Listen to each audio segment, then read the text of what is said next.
So, anything else, Mara? Well, telecom, boss. What? Well, there's that little problem with telecom. For God's sake, Mara, can you people do nothing without me? Pay the bill. We don't want to get cut off. Ring accounts and if there are any problems, I know someone in the upper echelons there. I can have it squared. Yeah, but boss, he's gone. Don't you remember? You asked him to step aside. Who? Well, Smurford, he's gone. The No, Johnson, Mooney and O'Brien side. UPH, gone. No, I read something about it, though, while I was on holidays.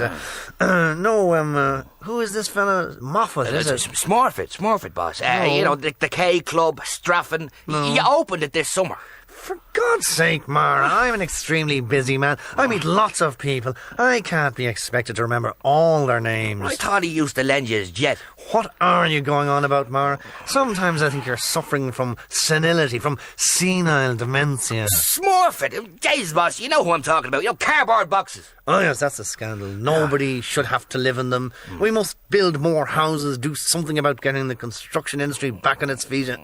Let's give Paddy Gallagher a ring. He's around again. Go ahead, young fella.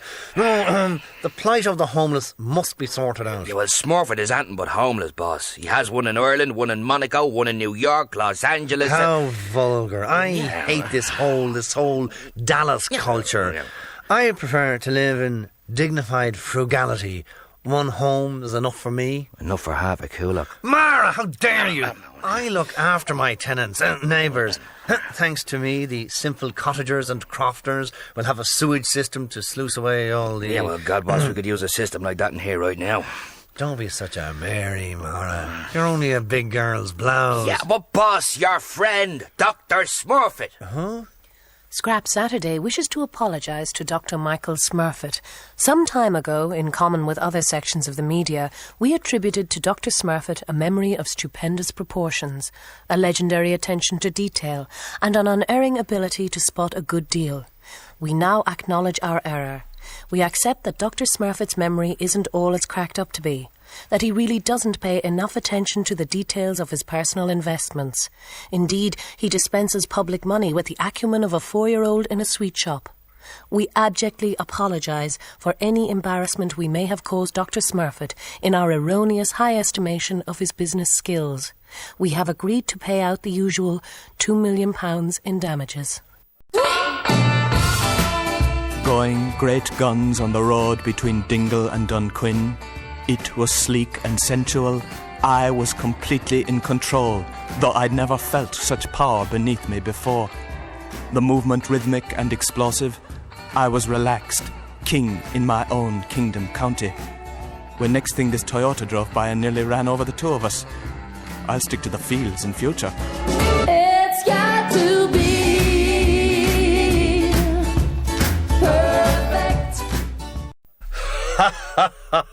All right, yes indeed. Now, the Dublin Theatre Festival is, of course, as they say, on. And with me to talk about it is a panel consisting of...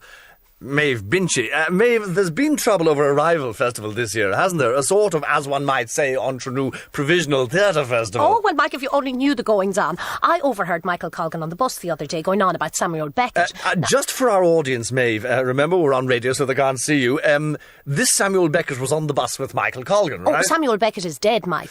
Really? That was awful for you. Did the bus driver stop? Oh, no, Mike, he's been dead for 2 years, in Paris. Oh, it was on the metro and then, this was festival has been put on in his memory. Right, yes, well it would, wouldn't it? Yeah, good old Sam Beckett. He really was a marvellous... Playwright, Mike. A playwright, indeed, that true, and long may he prosper. And I believe our very own Twink is involved. And what, pray, is she up to this time? It's bound to be a gas if our Twinkles is involved, I'm sure. Is she doing an encore of her classic portrayal of a Fine Gael TD at an Ard Fheis? Or is she dancing a ballet? She's so versatile, isn't she? A ballet entitled, perhaps, The Birth of Satire. Fill us in on the Twink connection, as it were, Maeve. Well, Mike, Twink actually is a mouth. Well, of course, that goes without saying, but what part does she play? What role does she essay?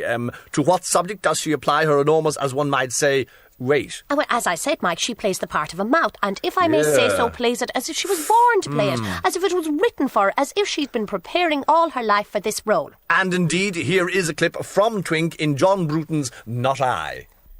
All those faces, fat faces laughing. Was it me? Is it I? No, it's FG. Words I said, they laughed. FG laughed. I said whatever was on my tongue. 18 inches. John laughed. Michael laughed. Garrett laughed.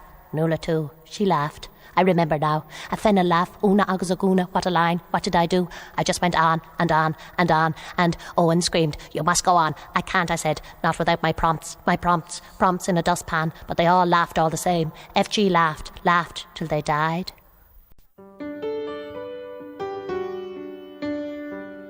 We present Casualty Department, a story of ambition and suffering, of sex and social welfare.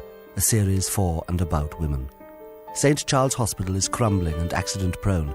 Fearful for its survival, the anxious staff await the arrival of Matron Mary. Meanwhile, Chief Staff Nurse Bernie struggles with the daily toll of casualties with her usual patience and forbearance. Come here, you. I'm staff. Where's your £10? Now don't try that heart attack stuff on me. You don't get in this door without your tenner. Nurse Bernie gazed at the wretched sick piled high, waiting to be admitted, and tenderly she sighed for them. We haven't a dog's chance of getting through this lot today. So many patients, so few beds, but Bernie is brave and tender. God, the smell in here. Right, we'll take the kidney crowd first. You hysterectomy, shut up and wait your turn, will you? Perhaps their new boss, Matron Mary, would weave some magic. Bernie knew of her reputation, and her little Connemara heart fluttered with hope. I hear she's an awful wagon. Hey, you! Where do you think you're going? Pick up that leg and hop it to the back of the queue. Suddenly, the door opened. A silence fell as patients and staff alike gazed in wonder at the new arrival. Matron Mary spoke her first, simple, reassuring words. Serious cutbacks. Lots and lots of cutbacks. Nurse Bernie knew instantly that here was a woman born to lead, a woman of vision and imagination. Look at the state of her. Matron Mary took in the situation at a glance. Right, staff, let's all stick at it and do our best under the circumstances. It was a ringing declaration of intent, an inspired strategy for the future. Matron Mary and Nurse Bernie now met, face to face. Staff Nurse Bernie, I presume. It was a moment in medical history. The health of a nation hung in the balance. Our conditions are cat. What about a peer review? Instantly, the anxious patients recognised that a new era had dawned and shouted their approval. Will this awesome combination of beauty and courage form a dynamic duo to bring health and laughter to this ailing hospital? Wagon. Sly cow. Or will the medical maidens clash and bring down the decaying facade of St. Charles Hospital? For a nominal £10, you can find out in the next blood-soaked episode of Casualty Department. Right, Johnny, baby, sit down there till we have a look at how you did this week. How long have you been the leader of the party? That's right, 1 year. Now, this week you called PJ Mara a professional hitman. Remember? Laugh twice if you mean yes, laugh once if you mean no. Now then, we didn't say too much in question time on Wednesday, did we? Did we? That's right, we did not. How many in the gang of 4? That's right, just testing if you're awake at all. I don't know what we're going to do with you. Do you know what you're like? You remind me of my teaching days when there'd be some big lootherman from Intercert trying to hang around with the fellas doing the leaving and trying to be as smart as the senior lads. But somehow everything he says comes out all wrong. Isn't that right?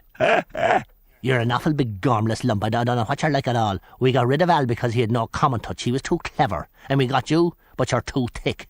Guess we went to the other extreme. Al wouldn't kiss the babies, and the babies won't kiss you. I don't know what to do with you at all. How many chances have we of winning an election under you? That's right. Slim and all. Think it's time we started looking for a new leader. I used to sit for hours on end in Bewley's, seducing beautiful women with my sexy voice and my soft poetry, amidst the exotic aroma of fresh brewed coffee. Now I just dangle the keys of my Toyota, and they sacrifice themselves on the altar of my reclining seats. Toyota, for the ride of a lifetime. It's got to be perfect. You know, PJ, the more I think about it, these non-entities who fancy they have influence with me, we're really going to have to deal with them. Yeah, no, I'll tell you, will I lash off a line or two to a woman at the end as well, boss? Now, she's another one climbing on the bandwagon. Who? Yeah, a woman, you know that sad old biddy on the back page, always letting on she knows you, constant references to you. Ah, you know her, you know that ill one. She's always saying what you have for breakfast, you getting crabs, lowered by helicopters onto the island. Oh, it's all dingled this and dingled that. I'll tell you, it'll be the colour of your dingleberries next. For God's sake, Mara. Anyway, she never leaves you alone. Listen, will I issue a writ, boss, and put manners on her? No, that won't be necessary. We all have to make a living after all, and if it helps to keep one more off the live register, to fondly portray herself as knowing the leader of the country, what harm? More to be pitied than scorned, Mara. No, boss, no. I mean, it's time to set an example, if you ask me. I'm not asking. Oh, still, boss, better issue a writ and put a stop to it. Drop it, Mara. Leave it alone. No, I'll do it now. Drop it! Yes, boss. Mirror, mirror on the wall, who is the fairest of them all? Is she tall? Is she thin? Is she not the person who's most in? Well, mirror, speak to me. Teasy, off the wall. Who are you trying to fool at all? It's true that CJ's soon to go. Who will you then pretend to know? Oh! Dear diary, had to throw Lady Di out of my pad at 3 a.m. She just doesn't know when to leave. That's a hazard of my allowing commoners to visit chez moi. Then, in the wee small hours, I set to consoling a friend who is going through a particularly rough divorce. Come on, dear. I have been through all this with the judge. Don't allow yourself to get upset. They're only men. Yes, you're right, but Charlesy was different. I wish I didn't love him so. How could he? After all I did for him, I nurtured him. I introduced him to society, high society. I wined him, dined him, taught him everything I know about writing. Bought him headline copybooks, helped him to do the jointy-up stuff like what I do. Bastard. I taught him the real truth about the League of Ireland, how the great characters are no longer there, how that league has been impoverished since the greats have departed. Rosie Henderson from Drums, Paddy Code long gone from Rovers, and now Elio Moloko from Shelburne. They have all cashed in their chips. The big crowds are a thing of the past. When will any of them see the big gates again? There. He can have his ring back. I had his baby. Bonos, as we all know. That should cost him a pretty penny in paternity. Achtung baby, indeed. You don't know what it was like. Charlesy was different from other men. He was quiet. He was shy. He was perfect for me. He used to agree with everything I said. He was one of the few men who could look me in the eye. Yes, it's wonderful to meet someone your own height. Shut up! And it was at this stage, Miles, that the dog bit the Garda on the penis. Thanks, Tomas. And I believe in the chamber room next door there was yet another instalment in the long-running Dublin eviction saga. Yes, Miles. Well, what happened today is yet another turn in events which basically go back 12 years. The tenant is a Mr. Charles J. Haughey, a rather battered-looking old man whose eviction is now being sought by public authorities. Do we know anything about this man, Tomas? Actually, we do, Miles. Mr. Haughey, it emerged, despite his crumpled looks and particularly worn nose, is not, as it first appeared, a wino at all. So appearances can be deceptive. The old man first moved into an office in Dublin 2 in the Marion Street area, to be precise, 12 years ago, in late 1979. And despite occasional trips out of it, he's basically squatted in the same office for that period. And what is at the heart of this dispute, Tomas? Well, Miles, it appears that the old man was under the impression that the lease to the office was at least 99 years. And in fact, he had proffered his own opinion that he was entitled to freehold title of the office. Does the man have a criminal record? No, he doesn't, Miles. He has a bad record, but not, it would seem, a criminal one, certainly not at this stage. He was acquitted of arms charges in 1970, but since then has kept his nose clean, though an architect's report points out that the nose has fallen into disrepair. However, it was noted that many of his friends could well find themselves the subject of investigation. So he is an unfortunate man in many ways. In many ways. He has fallen off horses in his time and what have you. But in the main, he has lived, it would appear, in a rather eccentric and opulent style, and was noted for his generosity and high spending habits. And so he's now broke? No, Miles, no. This is the interesting thing about the case. He's not broke at all. In fact, it wasn't his money he spent. It was always public money. Will they get him out, do you think?